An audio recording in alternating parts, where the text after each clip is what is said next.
আবে কি পরিমাণ গরম লাগে?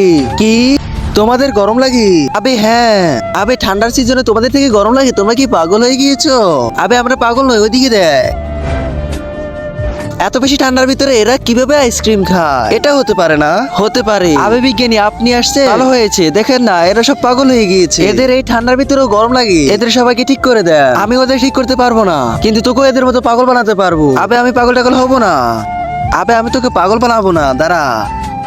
এই দেখ, আমি এক ওষুধ বানিয়েছি। এটা গেলে অনেক বেশি ঠান্ডার ভিতরেও মানুষের থেকে গরম লাগবে। আবে এটা তো তোমার প্রথমেই বলা উচিত ছিল। দাও আমাকে এবার, আমিও খাই। আবে আমি এই ওষুধটা তখনই দিই যখন যে নিবে সে আমার একটি কাজ করে দেয়। করতে হবে কি বলো আমাকে, আমি করে দিব। এই নে। ধন্যবাদ বিজ্ঞানী। আবে শালা এটা তোর জন্য নয়, আমার গার্লফ্রেন্ডের জন্য। আজ ওর বার্থডে। যা ওকে গিফটটা দিয়ে আস। তো আপনি যান না কেন? তার আগে দেখবো তুমি কি আল্লাহর ঘরটিকে বেশি ভালোবাসো নাকি এই মন্দির ঘরটিকে বেশি ভালোবাসো। যদি আল্লাহর ঘরটিকে বেশি ভালোবাসি থাকো তাহলে এই ভিডিওটি একটি লাইক করে চ্যানেলটা সাবস্ক্রাইব করে দিবে। আর যদি মন্দির ঘরটিকে বেশি ভালোবাসি থাকো তাহলে কিছু করার দরকার নেই। আবে আমার কিছু কাম আছে এজন্য। কিন্তু যদিও আমার হাত থেকে নিতে মানা করে দেয় তাহলে না করবে না। এনে এই ওষুধ খাওয়ার সাথে সাথে তুই আমার মতো হয়ে যাবি।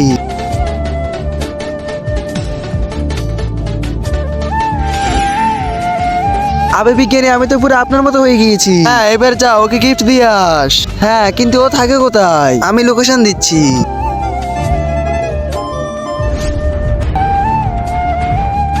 এটাই তো ঘর।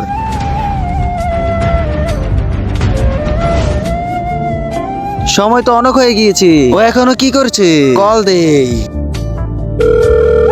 হ্যালো। আবে জলদি আয়, তোর কি ওষুধ লাগবে না? না এখন আর আমার ওষুধ লাগবে না। কেন? এখন আর আমার ওই ওষুধের গরম লাগবে না, কারণ এখন গার্লফ্রেন্ডের সাথে অনেক গরম লাগছে। কি বলো বেবি? বেবি আসো আসো। আবে তুই আমার গার্লফ্রেন্ডের সাথে কি করছিস? আবে দাঁড়া শালা, আমি আসতেছি।